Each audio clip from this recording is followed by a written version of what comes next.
Good day everyone. So ngayon, papasok tayo as usual.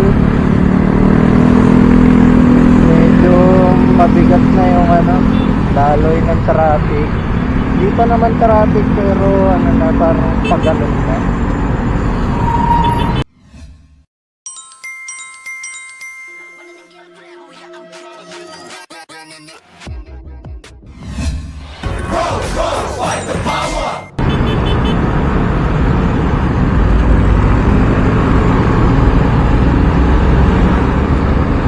So ngayon, nakwento ko lang siguro yung experience ko kasama yung mami ko. Kasi yung mami medyo medyo nakakatawa rin pag kasama.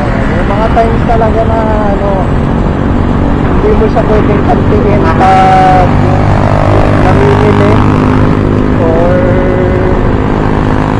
may shopping. Naalala ko to kasi recently parang bumili siya ng bagong cellphone. Tapos parang nag-flashback sa akin yung mga memory na kasama ko rin siya mamili ng mga gamit and cellphone. Tapos naalala ko one time, binilang kami ng cellphone. Motorola pa to kasi noong time na yun parang sigat pa yung Motorola sa Android market. Parang ito yung time na possible pala yung Android. Parang 2013 yata, 2014. So yun nga, namili kami ng cellphone. Noong una nag-canvas muna kami. Tapos may napuntahan kami na na stall lang to sa mall. Tapos nakita nga niya yung Motorola, gandang-ganda niya. Tapos binili niya. Wala namang problema dun sa habang binibili niya. Nagka-problema to nung sinuli na namin yung cellphone. Kasi ang nangyari ito, yung memory card ng cellphone may mga picture. Tapos sabi nung stall, palitan na lang daw yung memory card. Kasi nga yung memory card lang naman daw yung may tawag dito, yung may laman na picture, hindi naman yung unit talaga. So yun, parang nakapag-argue si mami. Sabi niya dapat isoli niya yung binayad. Ayaw niya na daw bilhin kasi nung time na yun, feeling ni mami yung cellphone niya yung ginamit mismo pang take ng picture. Na nireseal lang yung box. Ay nireseal lang mismo yung unit tapos binenta ulit. Pero ayun nga, siguro ang tingin ko doon yung memory card lang talaga nagamit, hindi talaga yung unit ng cellphone. Kasi nandun din ako nung binuksan yung cellphone na yun. Nung binuksan siya talagang parang bagong-bago talaga. So ang tingin ko doon, yung memory card nagkamali ng nasalpak doon. Pero syempre dahil si mami customer, parang mag-demand na lang siya na isole. Kasi bakit nga naman bakit nga naman may picture ng mga employee doon. Ang dami, hindi siya yung tipong yung pagkabili mo ite-testing yung camera. Hindi gano'n, para talagang parang isang album na puro picture nila magkatrabaho. Pero sa memory card yun hindi sa cellphone talaga. So yun ang tingin ko, yung memory card yung may problema. So yun nga, sinoli na yung memory card, sinoli na yung cellphone. Tapos ayaw nung nagbebenta, parang hindi naman po yung cellphone yung ginamit, yung memory card ko baka magkamali ng lagay. Yun yung sinabi sa kanya. Dahil syempre nag-insist si mami na ayaw niya na ng unit kasi nga feeling niya gamit na yung yung cellphone kasi nga may mga picture. Pero sa palagay ko lang talagang yun, yung memory card lang talaga yung gamit doon, hindi yung total cellphone.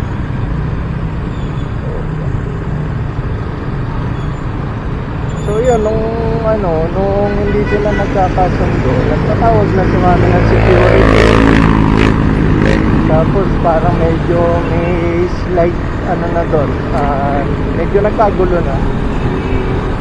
Tapos yun, parang sinoli na lang yung pinambili doon sa cellphone. Pero yun nga, syempre, medyo naawa din naman ako doon sa pinagbalikan ng cellphone. Kasi syempre parang mamaya sa kanila i-charge yun. Kasi nga kaysa sales na naging na negative pa sila kasi may sinoling unit.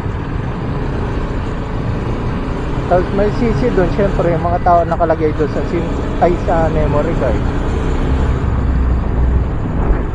Pero syempre as a customer din naman, naintindihan ko rin naman kung ba't sinoling ng mother ko yung unit.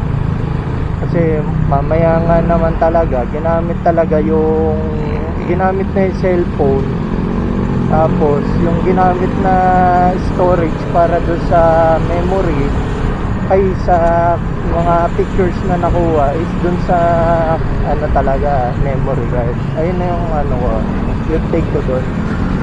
Baka kasi may mag-comment na na dapat hindi na sinuli. Pero syempre kung customer ka, gusto mo talaga brand new kasi brand new mo binili, hindi naman second hand. So yun lang yung experience namin doon.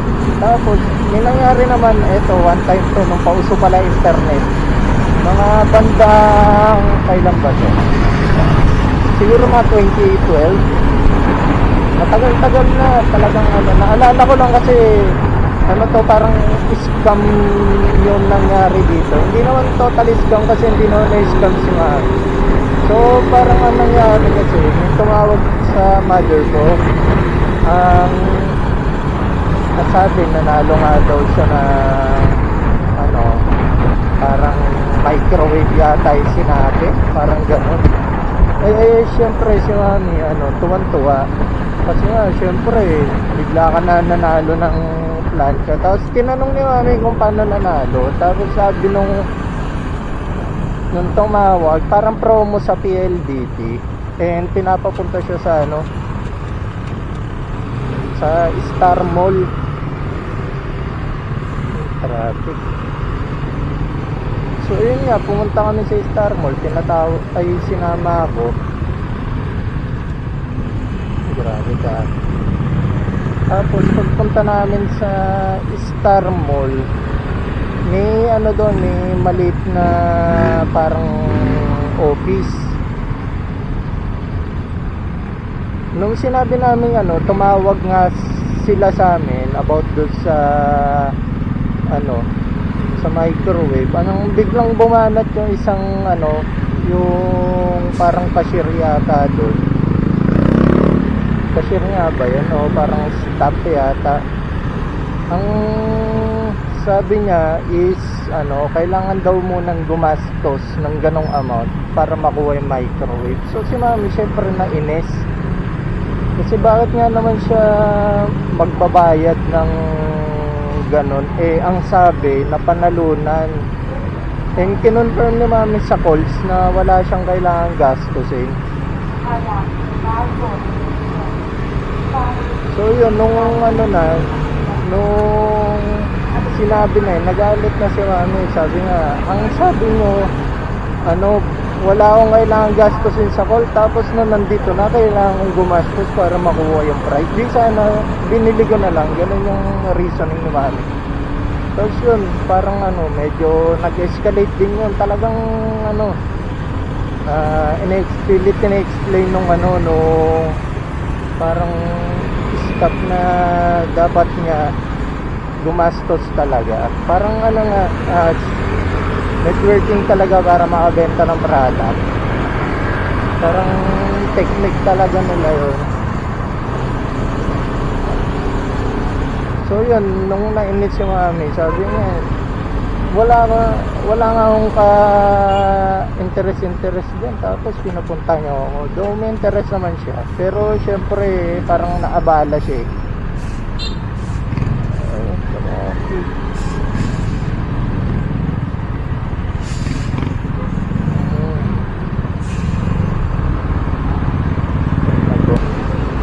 So yun nga, nung ano na, nung galit na si mami, inano na, parang sabi, gusto niya i-report ko kayo, parang gano'n yung sinabi ni mami. Parang sabi niya, illegal yung ginagawa nyo. Kaya nagsasabi na may price ako makukuha, tapos kailangan magbayad. Tapos parang binestong pa niya yung ano, talaga bang sa PLDT lang nyo nakuha yung number ko? Or parang ano lang, parang ano tawag dito, kinuha nyo lang ng walang permission yan, tapos tumawag-tawag lang kayo. Parang ganun yung sinabi niya. Ang kulit talaga ng experience yun, talagang ano, talagang naalala ko, puto natakot talaga sa kanya yung staff doon sa office na yun.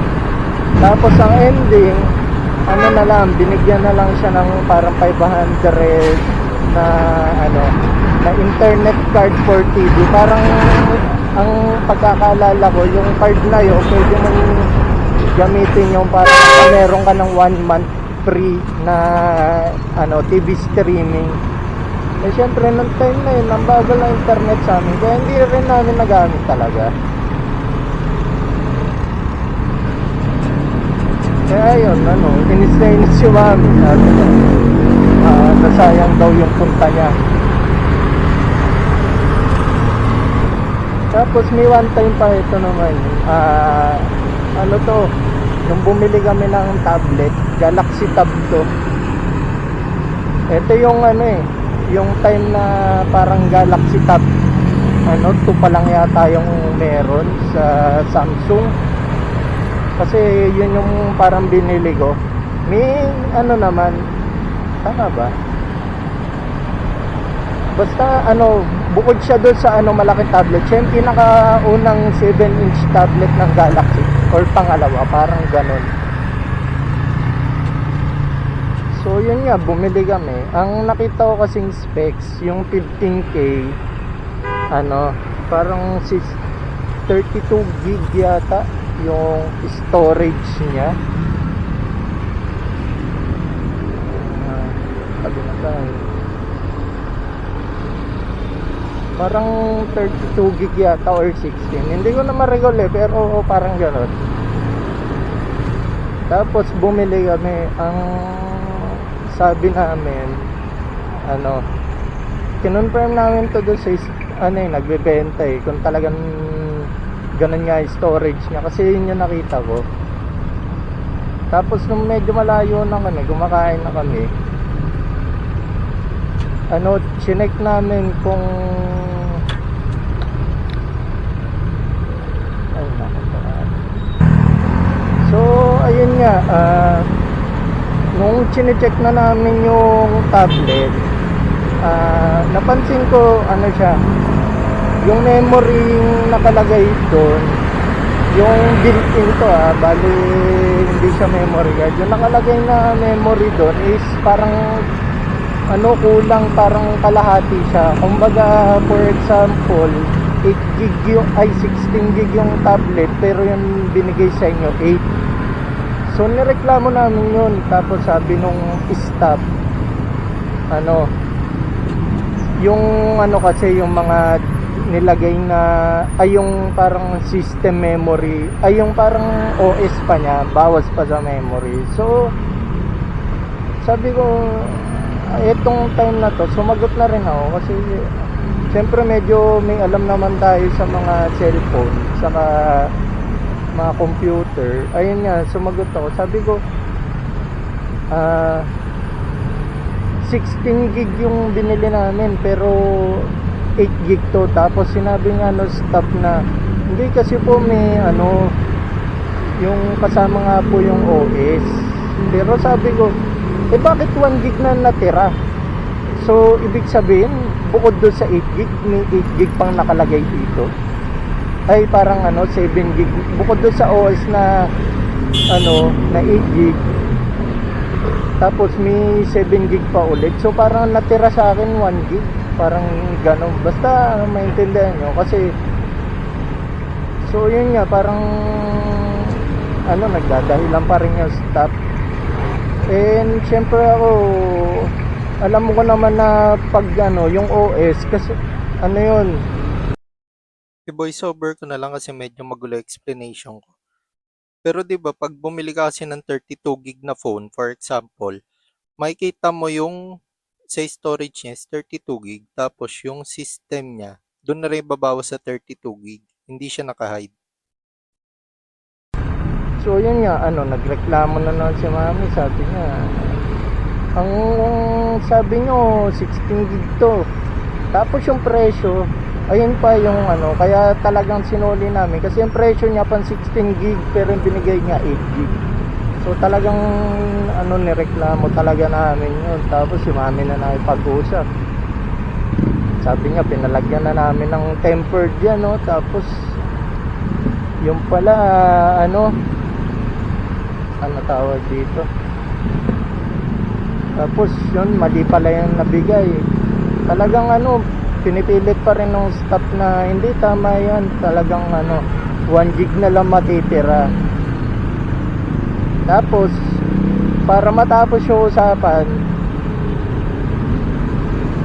pinanood ko sa kanya yung video sa YouTube nung review ng tablet na ayun nga, pinakita ko na ayan, sabi doon sa video 16 gig.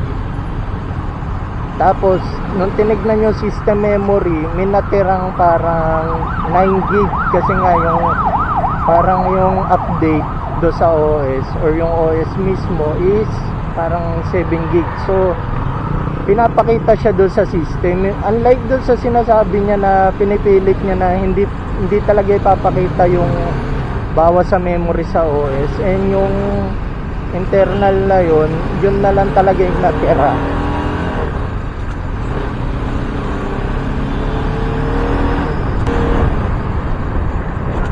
So yun, nung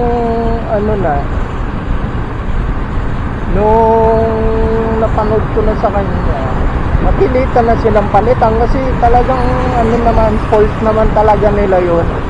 Basta yung idea niya, kung ano yung binawas sa memory ng OS, pinapakita pa rin. Katulad naman sa Windows, di ba? Yung OS, sabihin natin 125, makikita mo kung ilan yung binawas ng OS pag unang install. Parang papakita doon na ito 14 gig yung nagamit, tapos ito na lang yung natira. Yung in-explain nung stop doon na hindi ganun daw. Eh syempre, hindi naman niya tayo maloko kasi marunong naman tayo sa mga ganun. So yun, pinalitan nila yung unit. Ay, pinalitan ba binalik? Parang binalik nila yung bayad kasi parang yun lang pala yung unit na meron sila. Parang 8 gig lang lahat. Tapos ang nangyari, bumili na lang kami sa iba. Tapos sinayaan na namin yung tempered. Nagpa-tempered na lang kami ng panibago nito. Eh nung time na yun, medyo magkano ba tempered? Parang 500 or 800. Basta nung nung kabaguhan pa nung Galaxy Tab na yun, talagang bagong-bago pa yung tempered nun, hindi pa siya dati di ba screen protector na parang plastic. Nung time na yun, nagpa-tempered na kami. Na medyo pricey siya.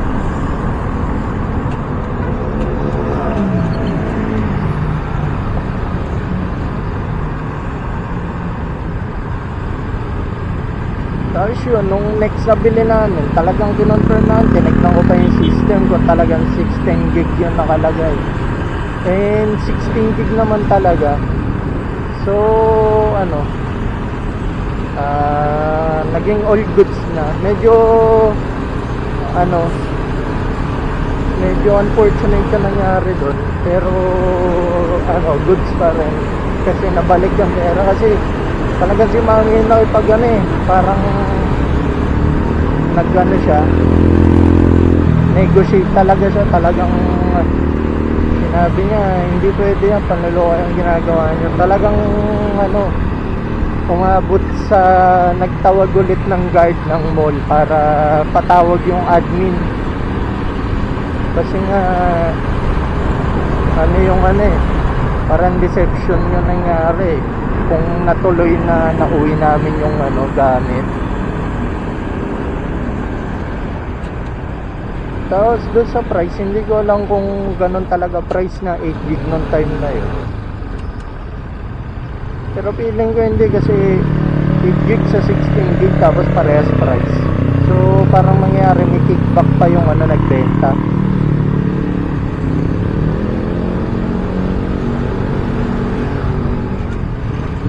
Tapos ang nangyari doon, naalala ko, para hindi na talaga, para sure na, bumili na kami diretso sa Samsung noon eh. Kasi nung una ayaw namin bumili doon. Kasi nga,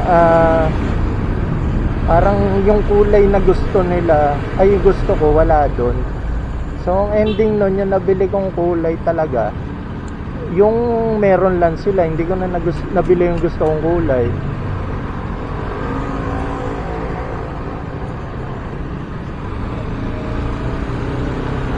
So yun lang naman, siguro ano, dito ko natapusin yung vlog. Saka ayun nga, dapat pag bibili kayo, double check or triple check nyo yung mga bibili nyo. Saka kung sa mga ano naman, mga sinabing price,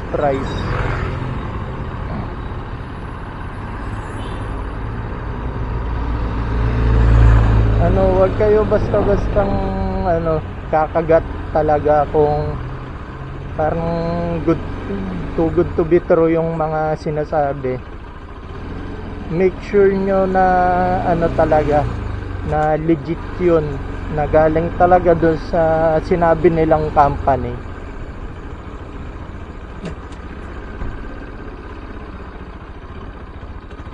So yun lang, ano, dito ko na talaga tapusin yung vlog kasi malapit na tayo. So kung umabot ka dito sa part na to, pahingin ako ng like and subscribe.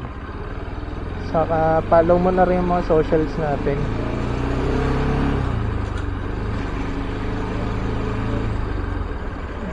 Hanggang dito na lang, bye na.